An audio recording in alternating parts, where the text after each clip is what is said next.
o ang inyong Lolo Pael at ito ang aking kwento.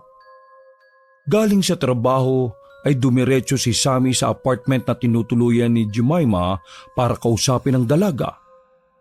Isang linggo ang nakalipas ay nag-usap sila na maayos para maging maganda ang kanilang paghihiwalay.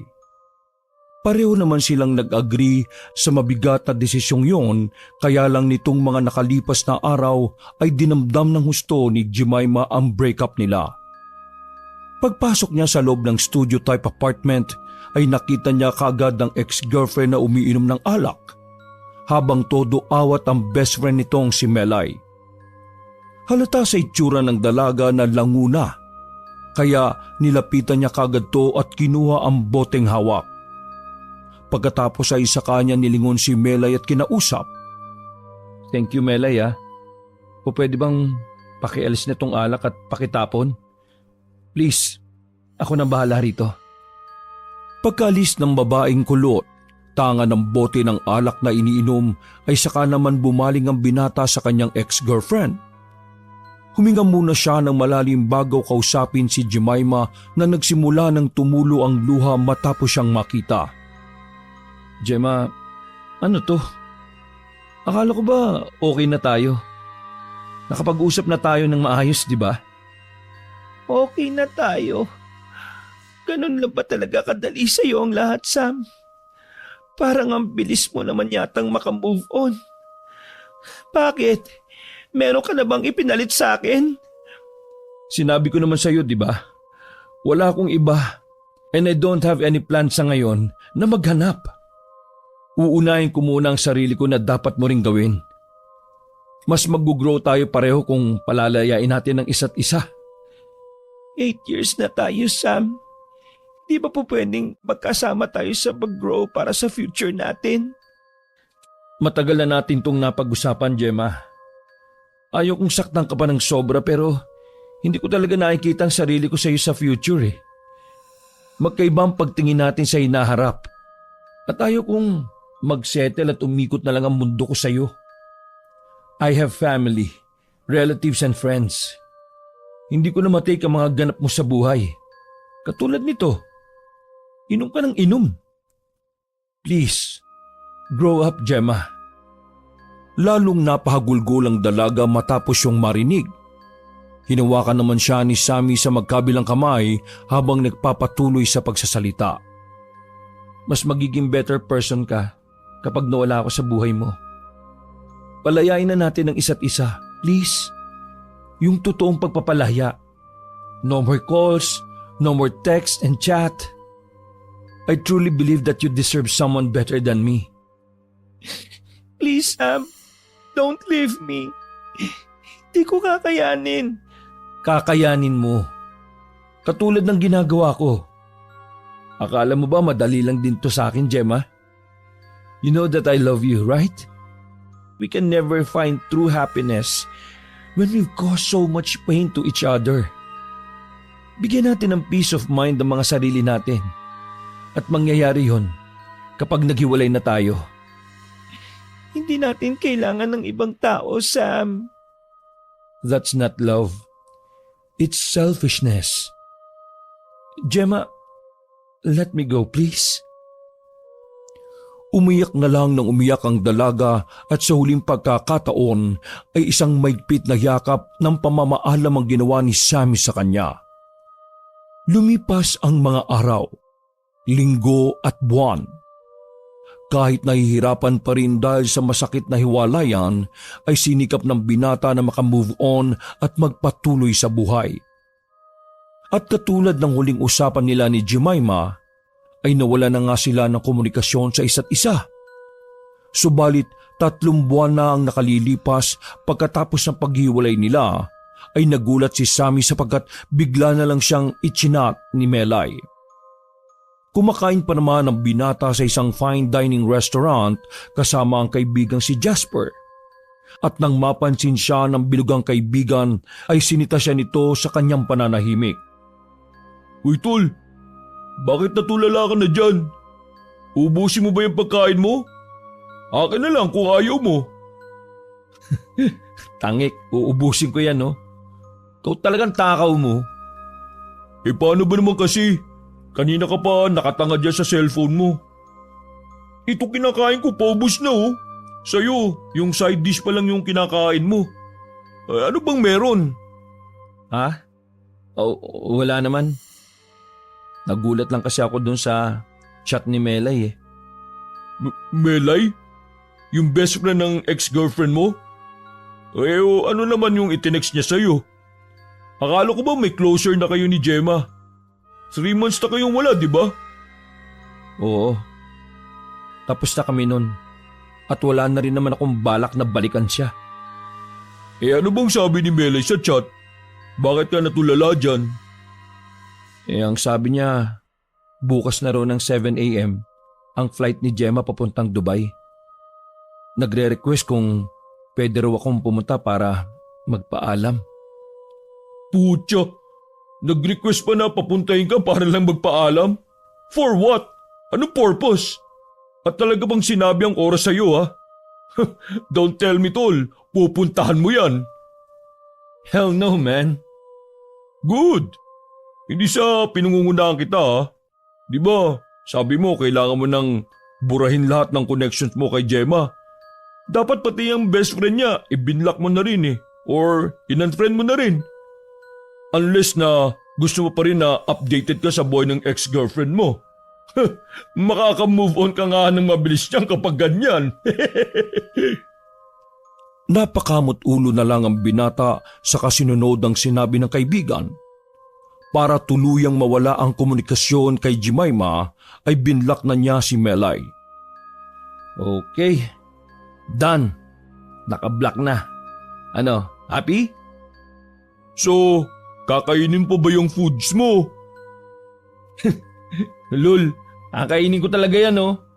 Mag-order ka na nga lang ulit ng sayo. Ang takaw mo.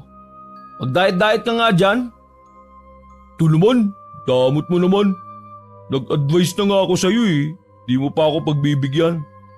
Ay nako, bahala ka dyan.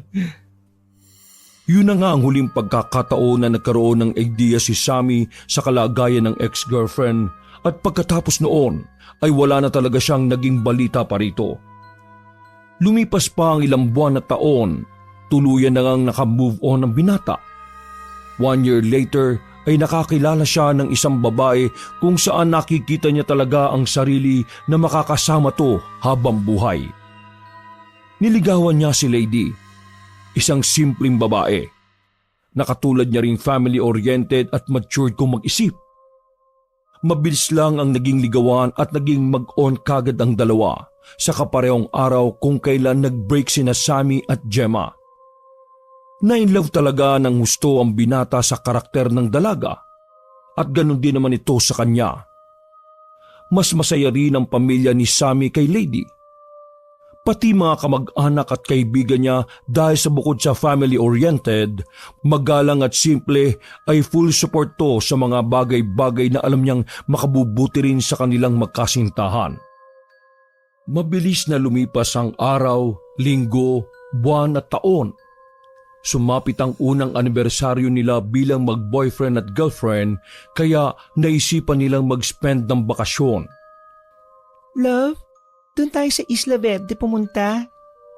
Ngek, bakit naman dun? Because you told me earlier na favorite mong place na yon.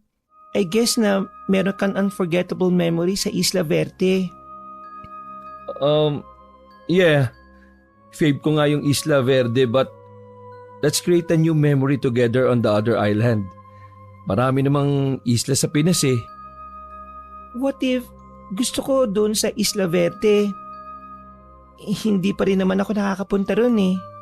Kaya sige na please, pumayag ka na kahit ilang days lang tayo.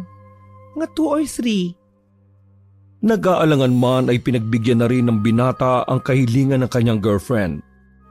Ito lang din kasi ang unang beses ng dalaga na magpumilit ng kanyang gusto, kaya pumayag na rin si Sammy. Nang nasa nasabing isla na sila, ay na-enjoy ng dalawa ang kanilang first anniversary. Walang kapantayang kasiyahan nila subalit may isang hindi inaasahang pangyayari na ikinagulat ni Sammy. Pasado 4:30 ng hapon, ay excited na isinama ni Sammy ang girlfriend sa mga batuhan para doon nila pagmasdan ang paglubog ng araw, pero laking gulat niya sa kanyang nakita. Hala love, may ibang tao na eh. May babae, napaka-lovely girl naman. Solo lang talaga siya. Halika, samahan kaya natin. Hindi kagad nakahimik si Sammy sapagkat nagulat din siya pagkakita kay Jemima na nakaupo sa batuhang madalas nilang pwestuhan noon kapag pumupunta sa lugar na yon. Love, ano? Sasamahan ba natin yung girl? Para naman may companion siya. No love, sa iba na lang tayo pumwesto. Doon tayo sa kabila oh, kita rin naman natin doon yung sunset eh. Okay. Nagmamadali niyang hinatak ang girlfriend palayo sa lugar na yon at pumeso na nga lang sila sa ibang lugar at sabay na pinagmasdan ang papalubog na araw. Pero simula nang malaman niya na nasa isla rin ng kanyang ex-girlfriend ay hindi na siya mapakalipa. Subalit wala naman na siyang nagawa kundi ang manatili sa isla dahil nagustuhan din talaga ni Lady ang kasimplihan ng isla. Pasado 10:00 ng gabi, hindi madalaw-dalaw ng antok si Sammy kaya naisipan niyang magpahangin sa dalampasigan. Tulog na tulog ang kanyang girlfriend nang iwan niya ito, kaya hindi rin napansin ng dalaga na lumabas siya ng transient house. Habang inuubos ang in-can na alak, ay natanaw siya sa kalangitang pinaliliwanagan lang ng mga maliliit na kislap ng bituin. Pagkatapos noon, ay saka siya tumanaw sa madilim na karagatan habang pinakikinggan ang paghampas ng alon sa dalampasigan. Sabi ko na nga ba eh, ikaw ang nakita ko kanina. So, girlfriend mo pala yung kasama mo ritong pumunta. Dahil sa gulat ay kamuntikan ng mabitiwan ni Sammy ang in-can ng alak na hawak. So, what brings you here? Ako, kahit hiwalay na tayo, taon-taon pa rin ako napunta rito. Actually last year, nandito rin ako. Ito lang ang reason kung bakit ako umuwi ng Pinas kada taon. So again, what brings you here? Well, first year anniversary namin ni Lady. Parehong araw nang nakipag-iwalay ka sa akin? What a coincidence ha? At itong lugar pa talaga ang napili niyong puntahan. And then kanina, parang plano mo rin siyang dalhin sa spot natin habang tinitingnan ng paglubog ng araw. Parang I smell something fishy. Hindi ka pa ba nakaka-move on, Sam? Don't get the wrong idea, Gemma. It wasn't my idea to begin with. Seems like you're being really defensive, ha? Bakit hindi mo sagutin ang tanong ko? Hindi ka pa ba nakaka-move on, Sam? It's really nice to see you again but I think tama na tong pag-uusap natin. Just answer my fucking question. If you want me to answer you honestly, sige, sasagutin kita. I don't want to hurt your feelings but believe it or not, I don't love you anymore. Naka-move on na ako, Gemma. Matagal na panahon na. And Lady doesn't know you. Kaya kung sakali mang magkita tayo bukas o kahit saan, please, deadmine na lang natin ng isa't isa. Dahil sa tingin ko mas makabubuti yon. Bago pa matapos ang binata sa pagsasalita, ay narinig na niya ang boses ng girlfriend na tumatawag sa kanyang pangalan. Kagad niyang tinalikuran ng ex-girlfriend at sinamahan na si Lady pabalik sa loob ng transient house. Nagpahangin lang ako, love. Tapos, inubos ko tong isang alak para makatulog ng mahimbing. Tara, pasok na tayo sa loob. Medyo malamig na rito Ngumiti lang ang mahinhing babae at nang muling sumulyap si Sammy sa dalampasigan ay wala na roon ang kanyang ex-girlfriend. Kinabukasan ay na-enjoy na naman nila ang bakasyon sapagkat hindi na niya nakita pa si Jemima. Umuwi silang masaya pero nilagnat si Lady at namantal kaya kaagad silang nagpunta sa ospital. Mabuti na lang ay pagod at allergy lang ang nangyari kaya nakahinga ng maluwag ang binata.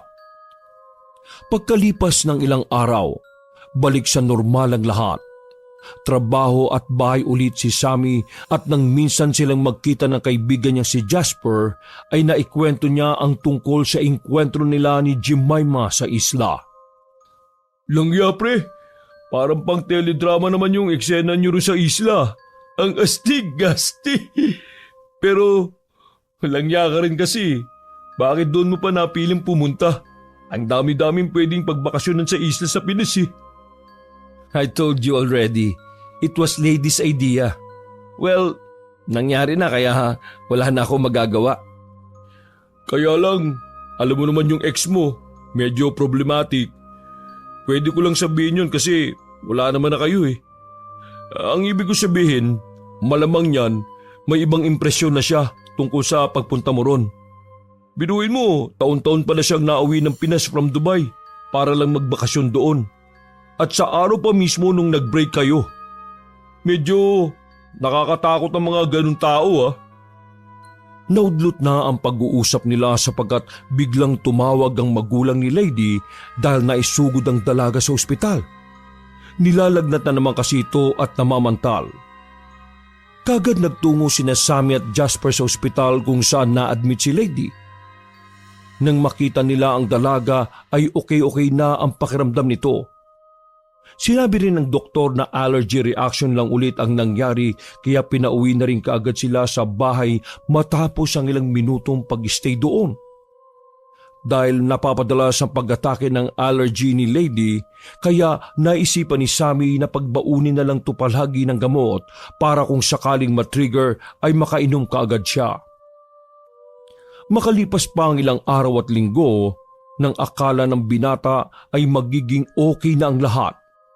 Doon siya nagkamali sapagkat simula pa lang pala ito ng mas mabibigat na problema. Araw ng Biyernes, nakatakda nga silang magkita ni Lady para maghapunan sa isang fine dining restaurant nang biglang magkaroon ng aberya. Bukod sa nasira ng kanyang sasakyan, ay naisugod na naman sa ospital si Lady dahil suka ito ng suka. Nag-aalala man ay walang nagawa ang binata kundi hintayin na magtotow ng kanyang sasakyan. Habang dinadala ang kotse ni Sammy sa auto repair shop, ay tinawagan niya kaagad ang mga magulang ng girlfriend para ipalam dito ang nangyari. Pinakisuyuan niya rin si Jasper na maunang pumunta si Lady para i-check ang lagay nito. Mag-aalas 7 ng gabi na makarating siya sa ospital kung saan naroon ang kanyang girlfriend. Habang tinatahak niya ang daan papunta sa emergency room, ay namata niya kagad si Jemima na pasalubong sa kanya habang nakangiti. Nagulat man pero mas nakatuon ang isip niya kay Lady. Kaya nagtuloy-tuloy lang siya sa paglalakad. Pero napahinto rin siya matapos hawakan ng ex-girlfriend ng kanyang balikat bago umiti ng nakakaloko. What the? Pati ba naman dito, Gemma? Sinusundan mo pa ako? What? Paano mo naman naisip yan, Sam? Ikaw lang ba ang pwedeng pumunta sa ospital? I don't have time for this, Gemma. Okay, take care of your girlfriend. Nakita ko siya sa emergency room. By the way, I have to go na. Ilang araw na lang ang ilalagi ko dito sa Pinas at babalik na ako sa Dubai. Hindi na pinansin ni Sammy ang ilang mga sinabi ni Jemima. Nagtuloy-tuloy na siya sa paglalakad hanggang sa makapasok na nga sa loob ng building. Nang makita niya si Jasper ay kaagad niya itong sinundan hanggang matuntun na niya ang kinaroroonan ng girlfriend. Naawa siya at nabahala matapos makitang nangangalumata at namumutla si Lady. Kaya kaagad niya itong niyakap kasunod ng pagtatanong kay Jasper na nakatingin lang sa kanila. Kamusta na siya, man? Anong sabi ng doktor? Kung sabi ni Doc, posible na nabigla lang daw siya sa ininom niya. Pagdating ko, hindi naman na siya sumusuko eh. Kailangan na lang daw magpahinga. Thank you ah. Okay ka lang ba, love? Okay na ang pakiramdam ko compare kanina. Tumigil na rin ang pagsusuka ko. Ano ba kasing ininom mo, Lady? Oo nga, love. Ano bang iniinom mo? At bakit nagsuka ka nang nagsuka? Yung milk tea na palagi natin binibili.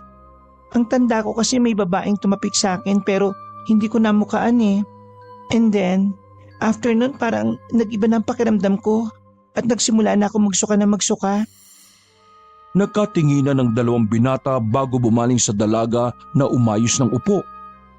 Naku, baka nausog ka. Sino kaya yung nakausog sa'yo? Usog. Ayun. Naku love, huwag kang masyadong nagpapapaniwala dyan kay Jasper. Nagugutom ka na ba? Mag-o-order ako ng pagkain para malamanan yung tiyan mo. Eksaktong pagkasabi niya noon ay siya rin pagdating ng mga magulang ni Lady na si Mr. and Mrs. Loredo. Kasunod nila ang doktor na tumitingin sa dalaga. Nawala ang pag-aalala nilang lahat nang sabihin ng doktor na okay na si Lady. At makalipas ang ilang pang oras, nang ma-discharge na siya, ay isinama na to ng kanyang mga magulang. Napuspone tuloy ang dinner date nilang magkasintahan pero ayos lang kay Sammy. Ang mahalaga ay ligtas na ang kanyang girlfriend. Nagpasama na lang ang binata kay Jasper sa auto shop repair na pinag-iwanan niya ng sasakyan kanina at doon ay pinag-usapan nila ang nangyari. Pre, about dun sa sinabi ni Lady na merong tumapik sa kanya, I have an idea on my mind but it sounds crazy man. Oh, akala ko ba hindi ka naniniwala sa mga usog-usog? Baliw, sinabi ko lang yun kasi ayaw ko mag-overthink yung girlfriend ko. Uy, so anong nasa isip mo? Bigla ko lang naisip na baka si Gemma yung babaeng tinutukoy ni Lady na nag-cause ng usog sa kanya. Eh paano mo naman naisip yun? Nakita ko si Gemma sa ospital eh. Nagkausap pa kami. Ang weird, di ba? Parang ang hirap paniwala na coincidence lang ang mga nangyari. Well, may point ka.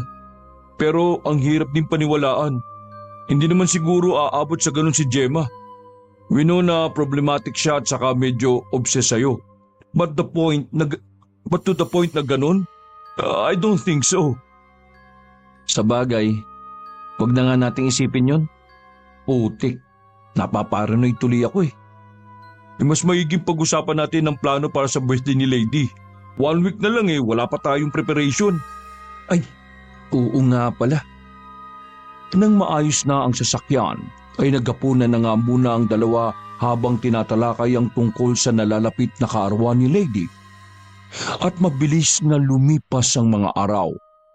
Dumating na nga ang pinakahihintay ni Sammy. Excited na si Sammy dahil ilang oras na lang ay magtutungo na sila sa vacation house para i-celebrate ang kaarawan ni Lady. Dahil Sabado naman kinabukasan at eksaktong walang pasok, kaya pagkalabas ng opisina ay nagtungo kagad siya sa napili nilang lugar para pagplanuhan ang gagawing sorpresa. Kasama na rin doon ang mga malalapit kay Lady, mga kapamilya, pinsan, kaibigan at mga katrabaho. Matyagang kinausap ni Sammy ang lahat ng involved dahil sa mismong kaarawan kasi ng kanyang girlfriend ay magpo-propose na rin siya. Naisip niya yon sapagkat nakikita na niya ang sarili na si Lady na talaga ang makakasama niya habang buhay. Matapos ang matinding usapan ay halos ginabi na si Sammy sa pag-uwi ng bahay. Mahaba kasi ang naging usapan para sa matagal na niyang pinakahihintay. Sa katunayan ay matagal nang nakausap ng binata ang mga magulang ng girlfriend niya at nasabi niya na rin ito sa mismong mga magulang niya na parehong sumusuporta sa nais niyang mangyari. So everyone, thank you sa suporta. See you all tomorrow sa bahay bakasyonan sa Zambales. I strongly believe na magiging successful tong marriage proposal ko kay Lady. Kaya ngayon pa lang, maraming thank you sa inyong lahat. Yun ang iniwan niyang voice message sa ginawa niyang group chat sa Messenger pagkatapos nilang maghiwa-hiwalay ng landas. Pag-uwi niya ng bahay ay naabutan niya ang mga magulang sa pagkainan pero nakaredy na rin ang mga ito. Good evening ma, pa. Pagkamano ay naupo siya sa tapat ng mga magulang at kumain na rin ng hapunan. Ilang minuto matapos nilang kumain at makapagligpit ng mga pinagkainan ay dumiretso na ang binata sa kanyang kwarto para makapag-shower at makapagpalit ng damit. Parating na kasi sa kanilang bahay nila ang kanyang girlfriend. Nang makapagbihis na ay eksakto naman ang pagdating ni Lady na kaagad nagmano kina Mr. and Mrs. Lopez. Dali-daling nagtungo ang magkasintahan sa kwarto. Nang nandoon na ay lumabas muna si Sammy at nagpunta sa kusina para ipaganda ng makakain ng girlfriend habang ang dalaga naman ay nag-aayos ng mga gamit nila na dadalhin sa pagpunta sa vacation house. Ilang minuto pa pagbalik ng binata galing sa kusina, dala ang hapunan ng kanyang girlfriend, ay napansin niyang nakatayo ang dalaga sa bintanang katapat ng kanyang kama. Natatakpan nito ng kortina at tanging paalang ang nakikita. Love, bakit nandiyan ka sa bintana? Akala ko ba mag-aayos ka ng mga gamit natin? Well, anyway, eto ang foods mo ha. Ilalapag ko na dito sa lamisita. Lalapitan na sana niya ang dalaga kaya lang ay nakita niyang biglang bumukas ang pinto ng banyo sa kanyang silid at mula roon ay lumabas si Lady. Nanlaki ang mga mata niya dala na matinding pagtataka at nang muli siyang mapabaling sa bintana ay wala na roon ang nakita niya kaninang inaakalang si Lady. Napabulong tuloy siya nang wala sa oras. Ha? Namamalikmata lang ba ako? Nag-share lang ako saglit. Para ka namang gulat na gulat na nakakita ng multo dyan. Anyway, thank you sa food ah. Saktong nagugutom na rin talaga ako eh. Sige. Kumain ka na muna. Mayang-maya pa, habang naghahapunan ng dalaga ay kumatok at saglit na pumasok sina Mr. and Mrs. Lopez na nag-iwan lang ng paalala sa magkasintahan. Pilit mang itinatago ng mag-asawa ang excitement para bukas pero halatang halata naman yon sa mga mukha nila. Paglabas nilang dalawa ng kwarto ay kunot noong hinarap ni Lady ang kanyang boyfriend. Bakit ganun na itsura ng mga parents mo? Parang ang weird nila ngayon ah.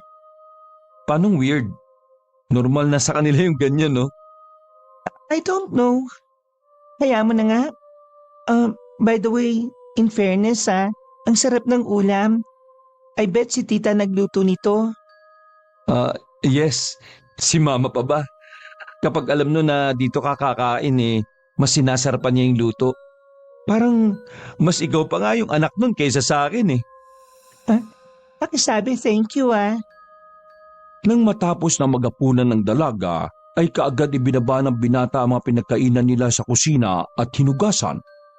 Pagkatapos noon ay nagbalik na si Sammy sa itaas, kaya lang ay bigla siyang napahinto matapos mapansing nakabukas ang ilaw sa CR na malapit sa kitchen area. Nakabukas din bahagya ang pinto at wala namang tao, kaya naman naglakad siya papunta roon hanggang sa meron siyang naaninag na anino. Nang buksan niya ang kabuuan ng pinto ay wala naman siyang nakitang tao sa loob. Dahil doon ay pinatay na lang niya kaagad ang ilaw at isinarado ang pinto, saka nagtungo sa itaas sa kanyang kwarto. Pagkatapos nilang maisalansa ng kanilang mga gamit ay sumalampak na ang dalawa sa kama at nagmuni-muni habang nagkakadal. Excited ka na ba, love? Yes love, sobra as in. First time ko makakapunta sa vacation house niyo sa Zambales. And at the same time, this is also the first time na pinayagan ako nila mama at papa na mag-celebrate ng birthday sa ibang lugar. Take note na hindi sila kasama. Pwede ka pa namang mag-back out eh. May ilang oras pa bago tayo magbiyahe. No love, sasamantalayin ko na yung pagpayag nila no. Baka di na maulit eh. Kung alam mo lang dati, nako, kahit parang feeling ko lumuluha na ako ng dugo. Hindi sila pumapayag kahit na kasama na ang parents ng high school and college friends ko. As in, sa bahay lang talaga ako nakakapag-celebrate ng birthday. Grabe kasi ang belief ng parents ko when it comes sa birthday celebration. Mapamahiin din sila? Ay nako, oo. Minsan nga overacting na sa pamahiin Like birthday. Kasi kapag daw birthday mo tapos nagbiyahe ka o pumunta ka sa ibang lugar, malaki daw ang possibility na may mangyaring masama sa'yo. Parang bad omen or something. Oo nga no. Kahit pala 21st century na malakas pa rin ang kapit at paniniwala ng ibang mga tao sa pamahiin. Sa bagay, sila mama at papa ganyan din mapamahiin. Naniniwala sa mga pamahiin. Hayaan na natin ang belief ng mga parents natin. Ang alam ko lang ngayon, love, kaya pumayag ang parents ko for the first time because they trust you. Really, love? Wow, natouch naman ako sa sinabi mo. Pagkatapos ng mga katagang yon, ay saka sila saglitan naghalikan. Pagkatapos ay umayos na sila na pagkakahiga bago pa mauwi ang lahat sa ibang bagay. Sleep na tayo, love. Sige, love. Good night and sweet dreams. I love you always. Good night and sweet dreams din. I love you too always. Pagpatay nila ng ilaw ay hindi pa rin naman kaagad nakatulog si Sammy sapagkat hinintay niya munang mag-alas 12 bago gisingin saglit ang kasintahan at batiin ang happy birthday. Pagkatapos ulit mag-iwan ng halik ay natulog na silang dalawa na magkayakap. Nagising sila eksakto alas 3:30 na madaling araw dahil sa malakas na alarm. Pupungas-pungas na nagtungo si Sammy sa banyo nang sumingit ang kanyang girlfriend. Dahil doon ay napakunot noon lang siya at lumabas ng kwarto para sa common CR maligo. Dali-dali siyang bumaba sa first floor at nawala bigla ang antok niya matapos makita ang mga parents na paalis na ng bahay. Pag-alis ng mga magulang ay nag-asikaso na rin si Sammy. Matapos siyang makapagbanyo sa ibaba ng bahay ay tumakbo kagad siya sa kwarto nila. Doon ay naabutan niya ang girlfriend na nakahiga sa kama at nakatulukbong ng makapal na kumot at tanging paalang ang kita. Hey, love. Bakit nakahiga ka pa ulit dyan sa kama? Nag-share ka na kanina, di ba? Tayo na, love. Para makaalis na tayo at maaga makarating sa vacation house. Natatawa pa niyang inuyog-uyog ang dalaga pero umungot-ungot lang ito dahilan para mapabuntong hininga na lang siya. Porque birthday lady. Bangon na dyan, please. Uy, bangon na. Aalisin niya pa lang ang kumot ay bigla namang bumukas ang pinto ng banyo ng kwarto at mula roon ay iniluwa si lady. Nanlaki ang mga mata ni Sammy pagkakita sa dalaga kaya kaagad niyang ibinalik ang tingin sa kama pero wala nang nakahiga roon. Hey, you okay, love? Parang na naman nakakita na multo dyan. Kagabi ka pa. What the F? Love, language. Magbihis ka na, ha? Wala sa sariling sinunod ng binata ang utos ng kanyang girlfriend. Pero habang nagbibihis ay kita sa mukha niya ang takot sapagkat ang totoo ay paulit-ulit na pumapasok sa isip niya ang mga kababalagang nangyayari simula pa kagabi. Napasalita tuloy siya sa isip habang nagbibihis. Namamalikmata pa rin ba ako? Kagabi pa to Whatever. Ayaw kong sirayan ang araw ni Lady sa pag-iisip ng mga nonsense na ito. Maraming naglaro sa isipan ni Sammy na nakaapekto sa pagiging kumpiyansa niya sa gagawing marriage proposal. At tila nagising lang siya sa katotohanan nang marinig ang boses ng kanyang girlfriend na nag-aaya ng umalis dahil tapos na siya sa pag-aayos ng lahat. Pagkasakay ng sasakyan, ay nagbiyahe na kagad silang dalawa paalis sa lugar na yon. Hindi ba muna tayo magpapaalam sa mga parents mo? Baka magalit yon at umalis tayo ng walang paalam.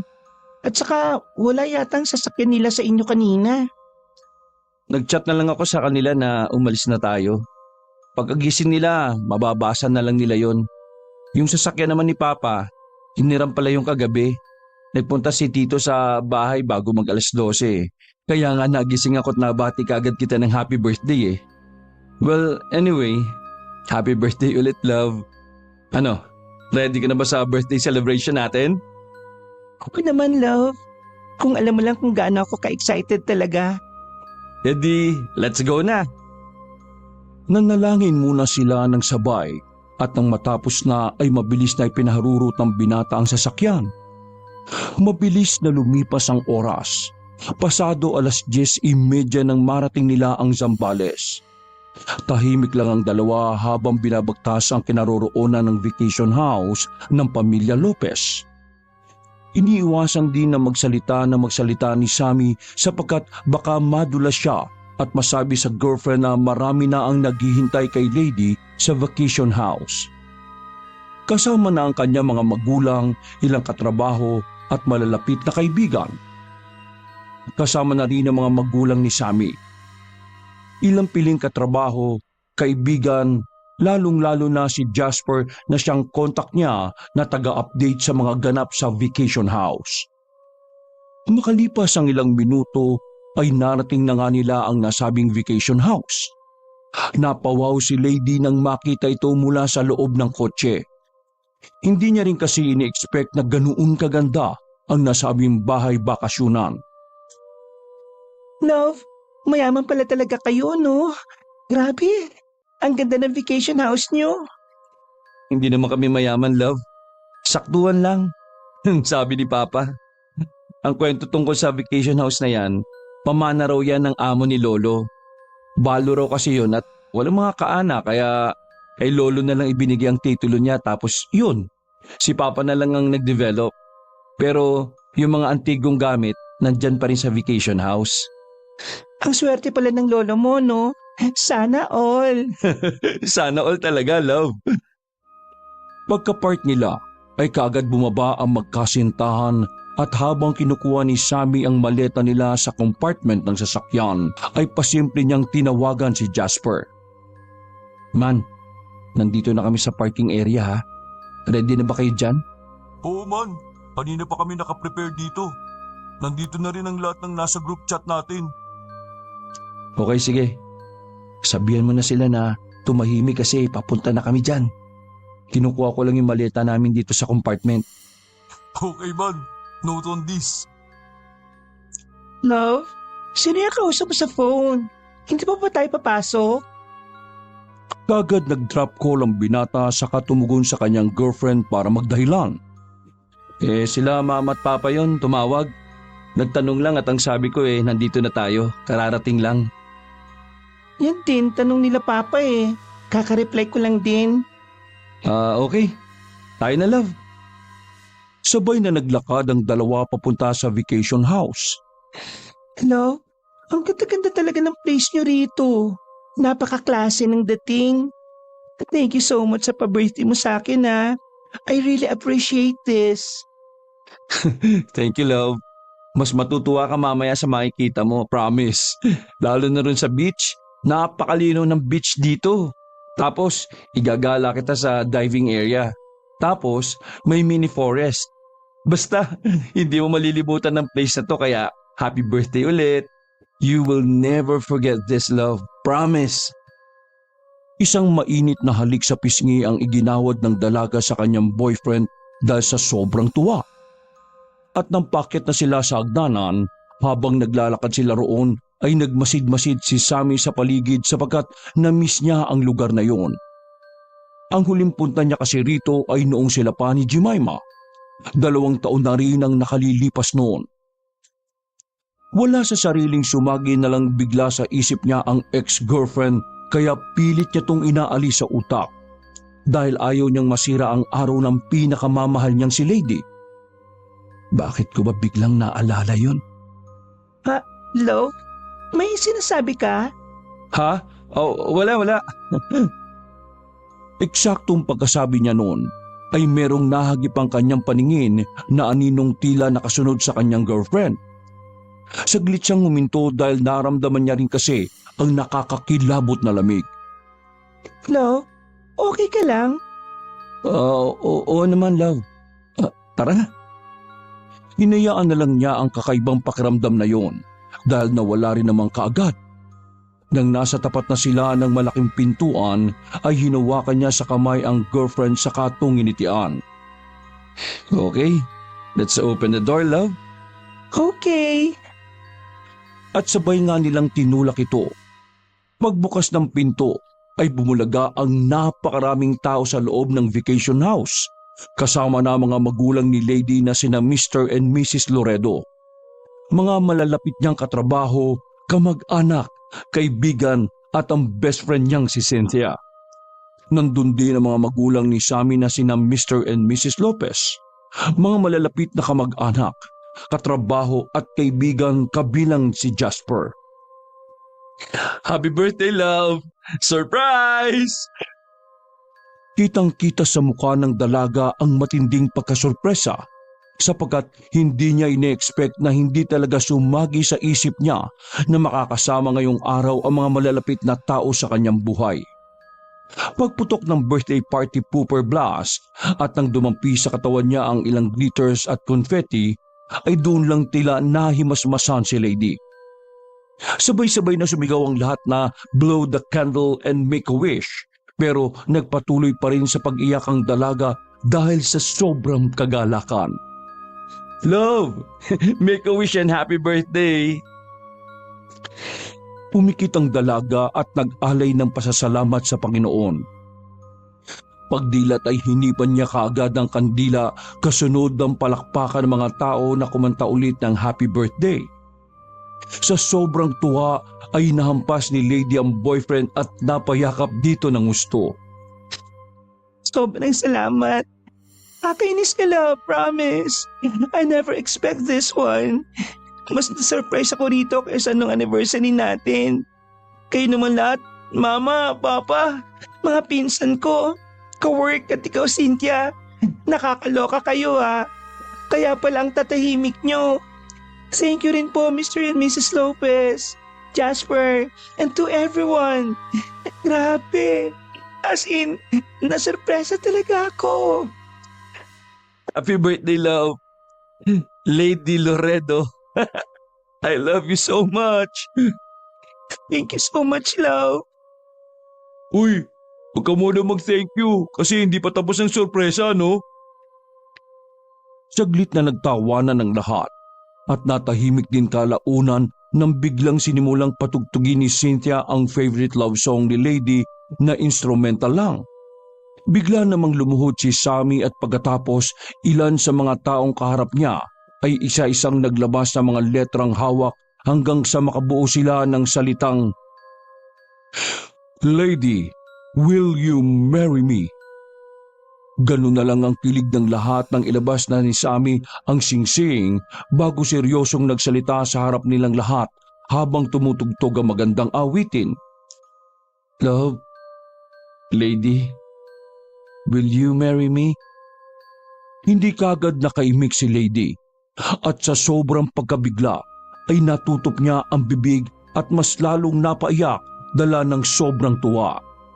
Ang ilan sa mga nanonood na nagsisigawan ay nagsimula na ring maiyak dahil sa kilig sa mga pangyayari habang nagvi-video. Yes, I will marry you, Sammy Lopez. My love. Kaagad isinuot ng binatang singsing at pagkatapos ay saka sila nagalikan sa harap ng mga tao na todo naman ang suporta sa kanilang pagmamahalan. Walang paglagyan ng puso ni Lady pagkatapos ng pagpropose sa kanya ng kanyang pinakamamahal na boyfriend. Sana all engaged na, di ba? Nagtawanan na lang ang mga tao at pagkatapos noon ay nagpatuloy na ang kanilang kasiyahan. Dahil sa magandang bungad sa kaarawan ng dalaga ay nagpatuloy ang selebrasyon. Nagkasiyahan ng lahat sa vacation house at kitang-kita sa bawat isa ang pag-i-enjoy sa mga pangyayari.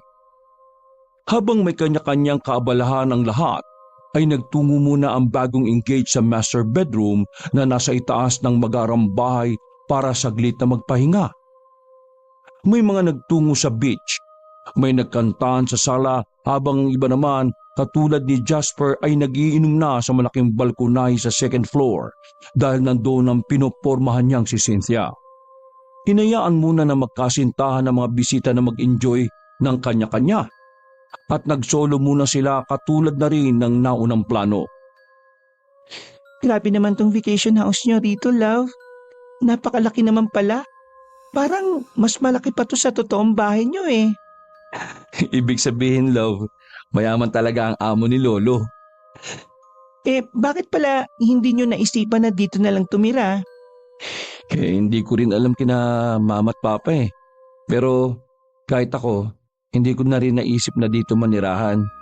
Siguro dahil hindi naman wise choice ang pagtira rito dahil nga malayo siya sa Maynila. Nandun din kasi ang trabaho ng mga parents ko sa Maynila eh. Kaya mas naisip nilang gawin na lang tong bahay bakasyonan. Saka imagine mo, kung dito kami tumira, sa palagay mo, magkakakilala kaya tayo? May point ka. Marami-rami pang napag-usapan ng bagong engage hanggang sa magpaalam muna si Lady para naman ma-accommodate niya ang mga bisita. Nagpaiwan naman si Sammy na nagsabing iidip lang siya dahil kulang na kulang talaga siya sa tulog gawa ng excitement niya para lang sa surprise birthday party at marriage proposal na ito. Gawa ng pagod at puyat kaya madaling nakaidlip ang binata. Naalimpungatan na lang siya dahil biglang umuyog ang kamang hinihigaan. Hindi muna siya bumangon pero marahan niyang iminulat ang mga mata bago magtanong. Bakit love? May kailangan ka ba? Dahil walang sumagot kaya naman kinusot-kusot niya ang mga mata habang pinagmamasdan ng babaeng nakatayo sa kanyang harapan. Pagbangon ay saka siya ulit nagtanong habang patuloy sa pagkusot ng mga mata. What's the matter, love? Natigilan siya matapos mapagtanto na wala naman pala siyang kasama sa master's bedroom. Love? Love? Wala sa sarili niyang bigkas habang nagmamasid-masid sa bawat sulok ng kwarto. Nang makita niyang bukas ang pinto at ilaw ng banyo, ay tumayo siya at marahang naglakad papunta roon. Love? Nandiyan ka ba sa banyo? Pagkasilip niya sa loob ng banyo ay wala namang tao, kaya napakunot siya ng noo habang napapakamot ang ulo. Oh, saan nagpunta yun? Ay nako, makapagilamos na nga lang ng mukha. Makalipas ang ilang minuto, paglabas ng banyo ay kaagad siyang tumingin sa classic wall clock na nasa ulo ng bahagi ng kama. Pagkakita niya, 3:00 na ng hapon, nagmadali na siya sa pagkilos. Palabas na siya ng master's bedroom nang walang ano-ano'y nahagip ng paningin niya ang paa ng isang babae na nagtatago sa makapal na kurtina ng bintanang nakasara. Love? Pakte, ganda ng trip mo ah. Bakit ka nagtatago dyan?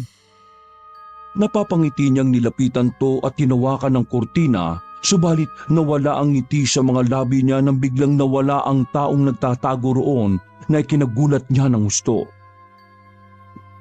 Nang mapagtanto ni Sammy na hindi normal ang nangyayari, ay doon na unti-unting sumilay ang kaba sa kanyang pagkatao. Mabilis na gumapang ang kilabot simula sa talampakan, pakyat sa tuhod na nagpaikot-ikot sa tiyan niya hanggang makarating sa dibdib. Nagsimulang bumilis ang tibok ng kanyang puso at tila ba nabuhay ang mga daga sa kanyang dibdib at naguunahan na parabang gustong makakawala. Napahawak siya sa puso dahil sa takot.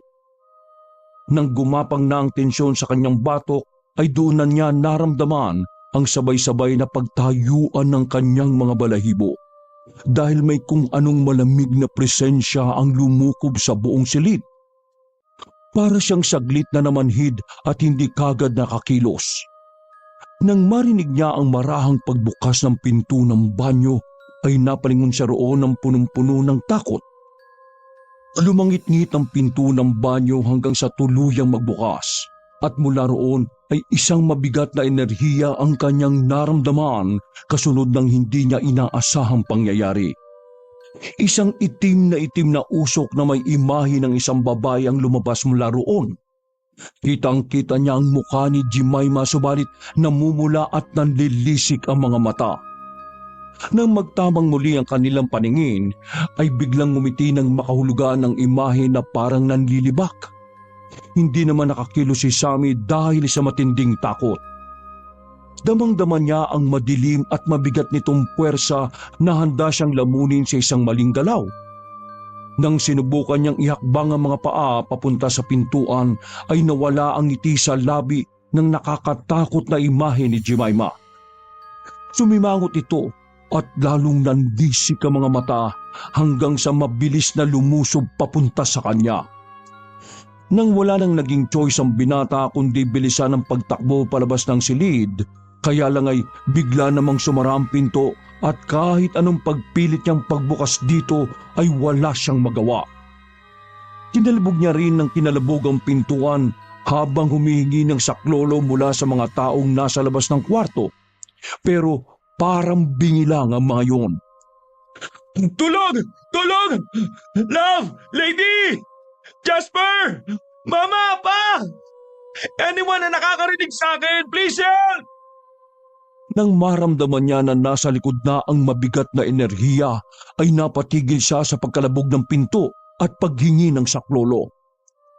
Pagkatapos noon ay dahan-dahan siyang humarap hanggang sa magtama ang mukha nila ng nakakatakot na nilalang na kahawig ng kanyang ex-girlfriend. Lumapad ang ngiti nito habang nanatiling pinanlilisikan siya ng mga mata. Ito ka lang at hayaan mo silang magsaya. Hanggang magkasama tayo. Hayaan mong isakatuparan ko ang matagal ko nang dapat na ginawa. Unti-unti siyang niyapos ang nakakatakot na nilalang, pero nanlaban ang binata at nagsisigaw na parang bata. Lubayan mo ako! Tulong! Tulong! Nagpatuloy siyang nakikipagpambuno sa maladyablong imahe hanggang sa unti-unti siya nitong lukubin at wala na siyang ibang makita kundi purong kadiliman. Hindi ako papayag na maging masaya ka. Hindi ako papayag na maikasal ka. Kaya bago pa mangyari yon, dapat matapos na ang lahat ng kaligayahan mo. Pareho tayo maging miserable!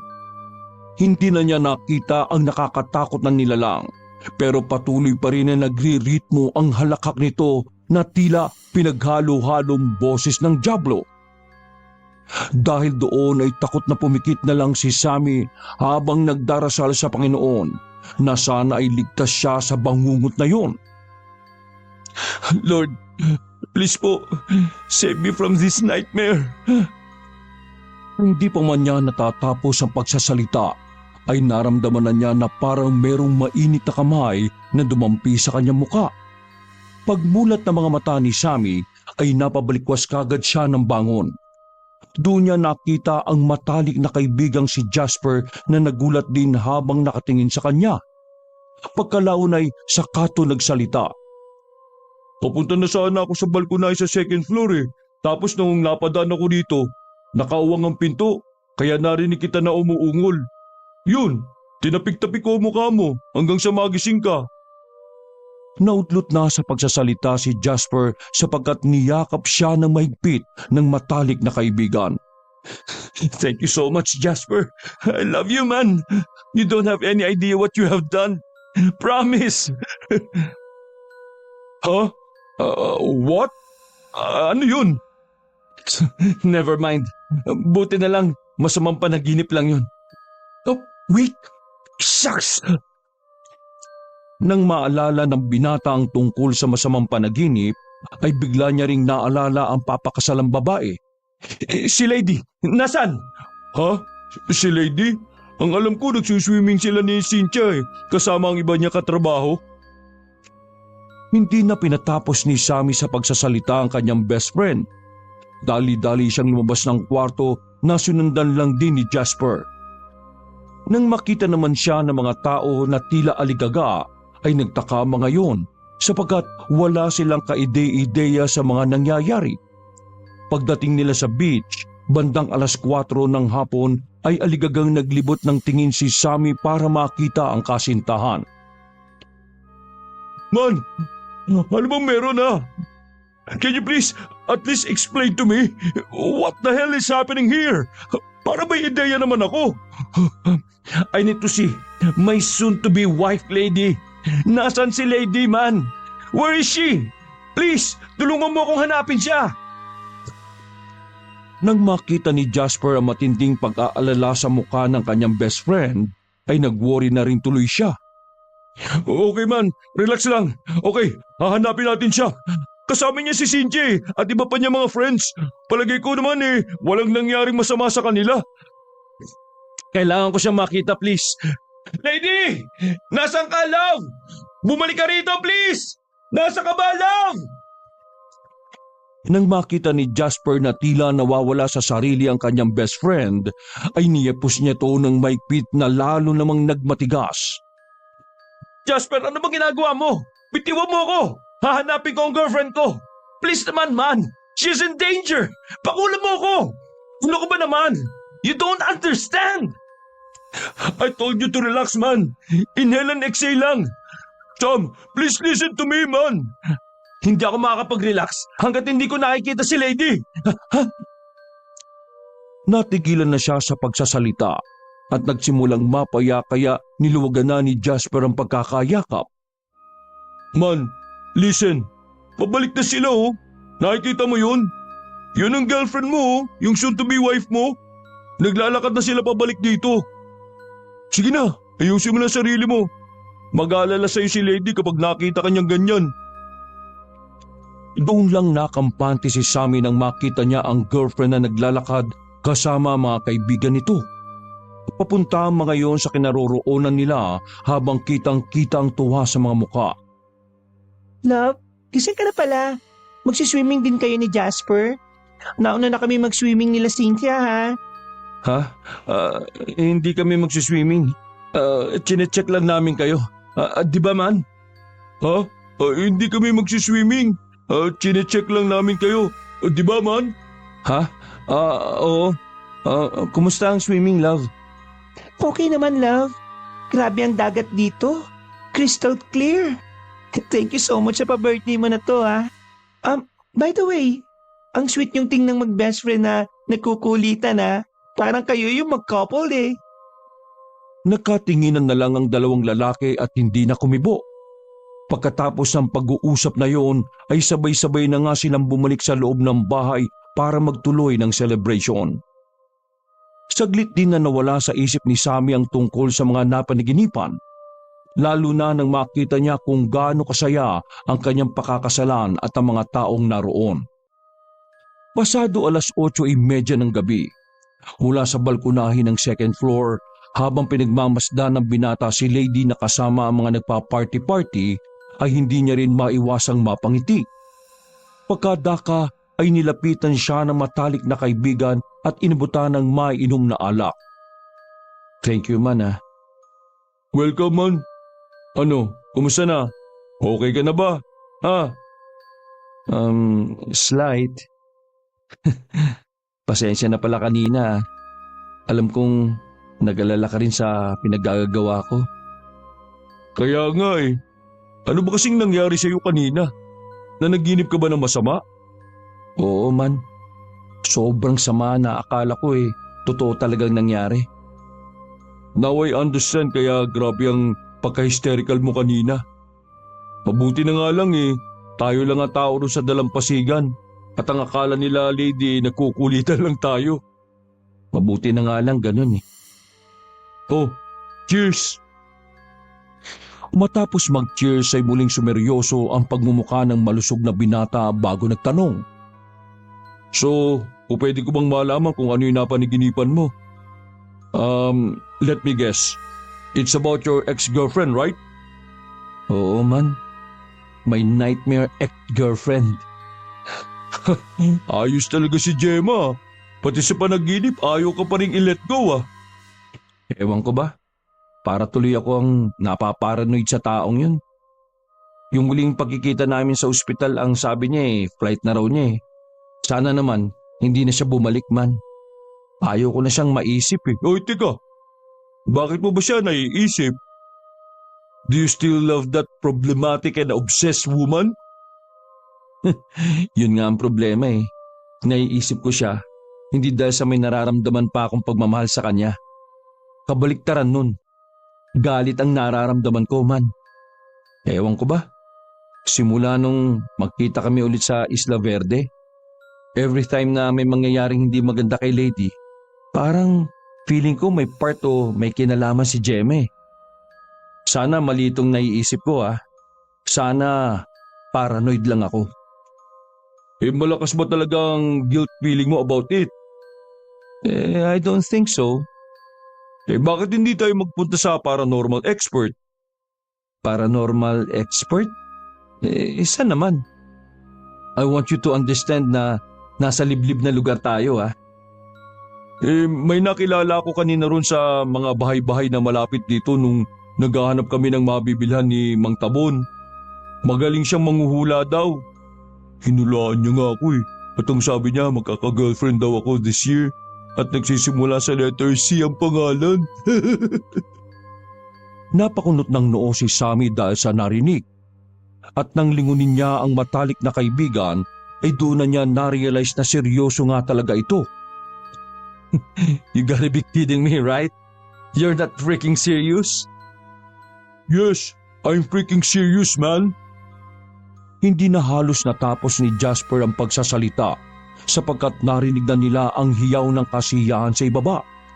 Nang mapalingon sila roon, ay nagsasayawan na ulit ang lahat.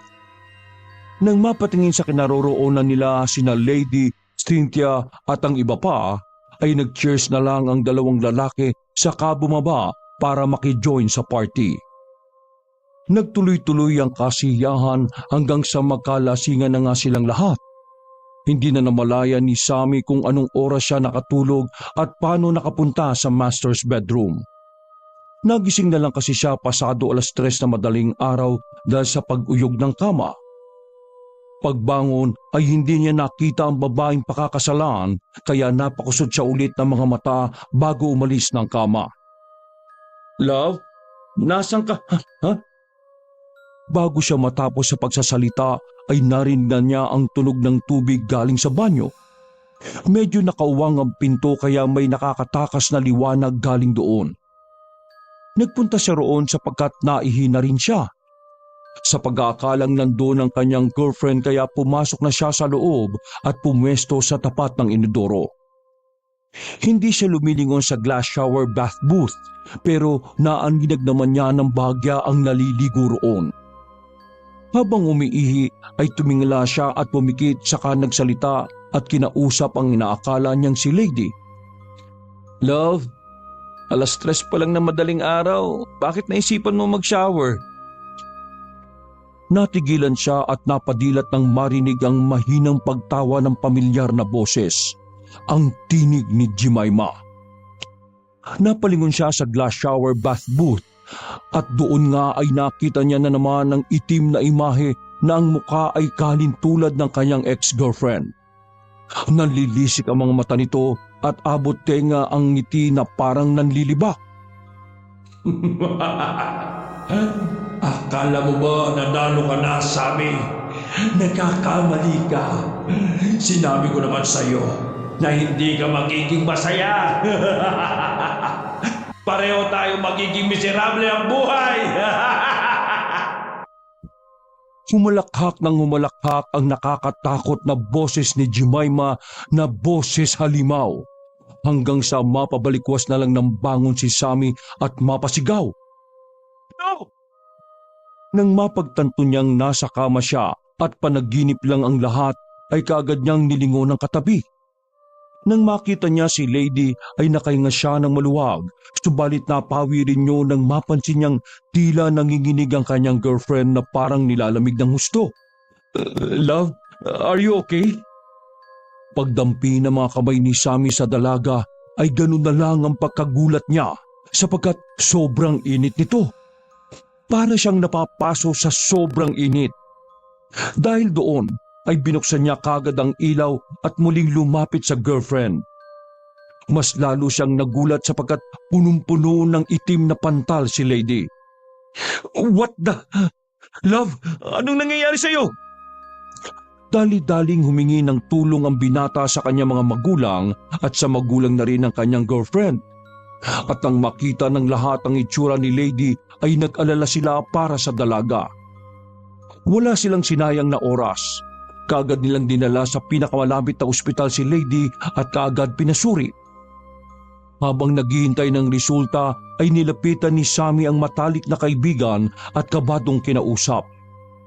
Man, nag-aalala ako ng gusto kay Lady. Parang hindi normal ang mga pantal niya. Dati naman kapag pinantal siya, hindi kulay itim. Man, huwag ka mag-alala.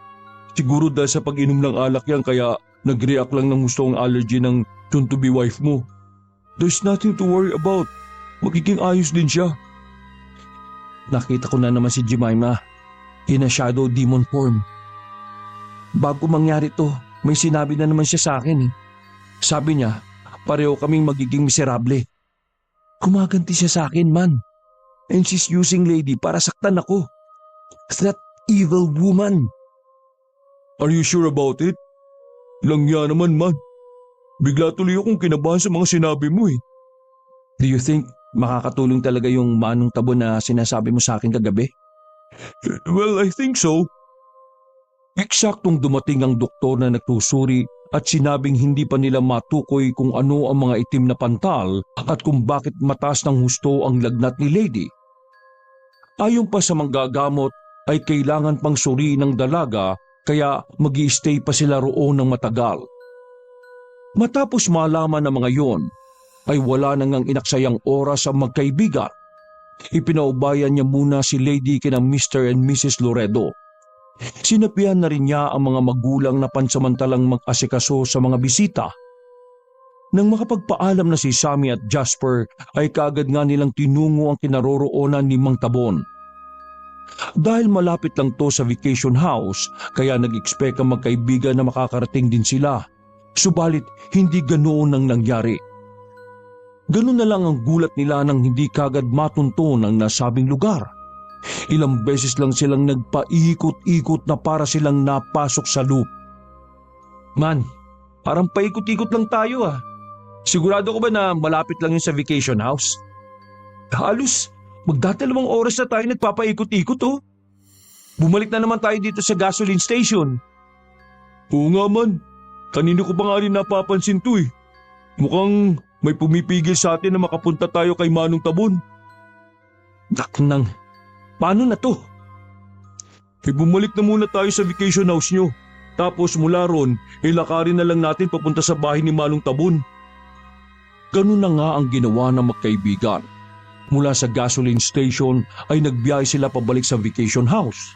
Subalit, ganun pa rin ang nangyari. Nagpaikot-ikot lang sila at laging nauuwi sa gasoline station.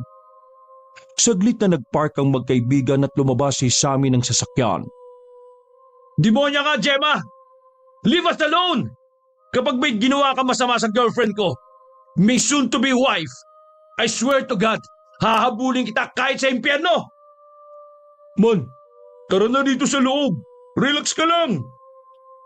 Pagbalik niya sa loob ng sasakyan, ay naiyak na lang sa galit si Sammy habang napapakuyom ng mga kamay. Wala siyang kasalanan, man. Walang kasalanan si Lady. Kung galit siya sa akin, bakit hindi akong puntiryahin niya? Bakit hindi ako saktan niya? Alam niyang mas masasaktan ka kung si Lady ang aatakihin niya. Oh, wait, man. Ang sabi sa mga pamahiin kapag naliligaw daw, magbaliktad lang ng mga damit. Subukan kaya natin yun. Bilis! Nagdududa man pero ginawa na rin ni Sammy ang sinasabi ng kanyang kaibigan. Ganun na kasi siya kadesperado sa kahit anong paraan. Mailigtas lang si Lady ay gagawin na niya ang lahat. Nagbiyahe kagad sila at umubra nga ang ideyang naisip ni Jasper. Natuntun kagad nila ang vacation house at pagka-park ay wala na silang inaksayang oras. Halos patakbo nilang tinungo ang bahay ni Manong Tabon. Nang marating ang maliit nitong tindahan at kubo, ay sakalang napagtanto ng magkaibigan na magtatakip silim na pala. Nagkatinginan sila na punong-puno ng pagtataka. Ilang oras pa lang tayong nagbabiyahe ah. May eclipse ba? Hindi ko rin alam ang sagot sa tanong mo, man. Maghapon na kayong nagpaikot-ikot sa daan. Napaglaroan kayo ng elementong inutusan ng mangkukulam. Malamang merong gamit na mutya kaya ganon. Kung sino man ang may gawa niyan, ay siguradong ayaw niyang magtagumpay kayo sa kung anumang plano niyong gawin. Nakatinginan lang ang magkaibigan na naantala lang ng muling magsalita ang matandang albularyo. Pumasok na kayo rito, dali, at nanganganib na ang mahal niyo sa buhay. Dali-daling sumunod ang magkaibigan at nang nasa loob na sila ng kubo, ay kakaibang presensya ang kagad nilang naramdaman. Nakakapangilabot ang puwersa pero katakatakang hindi naman ito nakapagbibigay ng takot. Saglit silang iniwan ni Manong Tabon sa sala at pagbalik ng Ginoo ay may dala na tong maliit na planggana at kandila. Manong Tabon, natatandaan niyo pa po ba ako? Oo naman, hindi ako nakakalimot sa mukha ng tao. Ikaw yung nagpahula kahapon sa akin. Huwag ka mag-alala, makakatotoo ang sinabi ko sa iyo. Sa ngayon, dito muna tayo tumuon ng pansin. Kaagad sinindihan ng matandang Ginoo ang kandila. Tahimik lang na tumingin si Sammy. Hindi pa rin niya kasi alam kung paano paniniwalaan ang mga nangyayari. Ilang saglit pa ay bumulong na ang matandang albularyo, saka nito hinalo-halo ang tubig sa maliit na planggana at pagkatapos ay ipinatak niya roon ang kandila. Ganoon na lang ang gulat ng magkaibigan nang makita nilang may imaheng nabuo sa kandila at kamukhang kamukha ito ni Jemima. Malaki ang galit ng babaeng to sa iyo, kaya gumaganti siya sa mahal mo sa buhay. Sinasabi ko na nga be, totoong gut feeling ko eh. Kagagawan nga to ni Jemima. Manong, ano pong gagawin namin para matigil na to? Kung merong mutya ng mangkukulam, kahit ilang beses ka mag-alay sa elemento, ay mauulit at mauulit lang ang mangyayari, kahit kanino ka magpagamot. May kinuha si Manong Tabon sa ilalim ng mesa na isang uri ng tuyong dahon na siya lang ang nakakaalam. Ibinigay niya ito sa binata bago muling nagwika. Iuwi mo na sa bahay ang mahal mo sa buhay, dahil kahit anong gawin ng mga doktor, hindi nila malalaban ang sakit niya dahil wala namang karamdaman ng mahal mo sa buhay. Namangha si Sammy sapagkat wala pa naman siyang sinasami sa matandang albularyo, pero alam na nito kagad ang detalye ng mga pangyayari.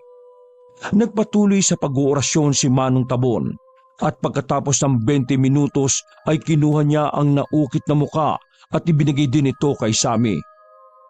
Pag-uwi niyo sa bahay, suuban mo ang kasintahan mo kasama ang nabuong imahe na yan at ng dahon. Ang amoy ng tuyong dahon na yan ay inaayawan ng mga kahit na anong masasamang elemento. Pantaboy din yan sa kahit na anong sumpa at siguradong hindi na sila babalik. Ano naman po ang purpose nitong kandila na may mukha ni Jemima? Babalayan. Sa oras na matunaw na yan, makakarating sa taong gumawa nito sa nobya mo na hindi na niya pwedeng ulitin ang kanyang ginagawa. Dahil sinisiguro kong babalik yon sa kanya ng 10 ulit na mas malakas pa. Ganun po ba? Magmadali na kayo, dahil habang tumatakbo ang oras ay mas nananaig ang kalaban. Hindi man nanghingi ay nagbigay pa rin si Sammy ng sapat na halaga kay Mang Tabon bago sila umalis. Ginawa nga rin nila ang mga sinabi ng matandang albularyo. Nang maiuwi na si Lady sa vacation house, ay sinuuban nga nila to katulad ng instruksyon ni Manong Tabon. Kinabukasan ay bumuti na ang pakiramdam ni Lady. Nawala ang lagnat, panginginig at mga itim na pantal ng babae, kaya ganun na lang ang pasasalamat ni Sammy kay Mang Tabon. Pagkatapos sa mga pangyayaring yon, hindi nila hinayaan na maudlot ang kasiyahan. Na-enjoy pa rin ng lahat ang bakasyon at nakauwi sila ng matiwasay sa kani-kanilang mga bahay. Makalipas ang 1 taon, eksaktong anibersaryo ng paghiwalay ni Sammy sa kanyang ex-girlfriend ay sinadya niyang magtungo sa Isla Verde na mag-isa. Hindi nga siya nagkamali at nakita roon si Jemima na tuwang-tuwa sa pag-aakalang kaya siya nagpunta roon ay dahil sa pareho sila ng nararamdaman. Mali ka nang iniisip, Gemma. Pumunta ako rito at sinadya kong makipagkita para ipaalam sa iyo na naikasal na kami ni Lady. Asawa ko na siya ngayon at ito ang tatandaan mo ha. Kapag inulit mo pa ang ginawa mo noon, gagawin ko ang lahat para pagbayarin ka. Hindi mo na masasaktan ng lahat ng mahal ko sa buhay. Sinisiguro ko sa iyo magsisisi ka. Yun na ang huli nilang pagkikita. Pagkatapos noon ay nanahimik na ng tuluyan si Jemima, ang ex-girlfriend niyang mapaghiganti. Naging masaya ang buhay ni Sammy at Lady bilang mag-asawa at nabigyan sila ng 2 malulusog na anak. Wakas!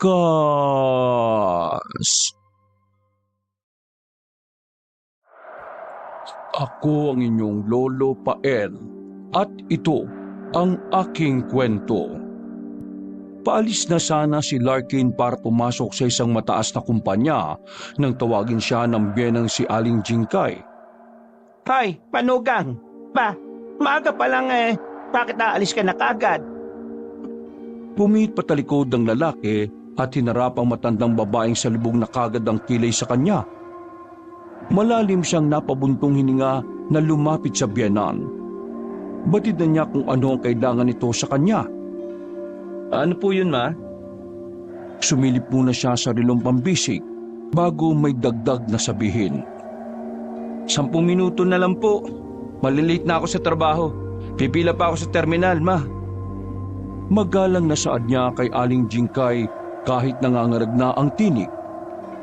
Tinaasan siya ng kaliwang kilay ng may edad na babae at tiningnan siya mula ulo hanggang paa na tila ba iniinsulto ang lalaki. Anong mama ka dyan?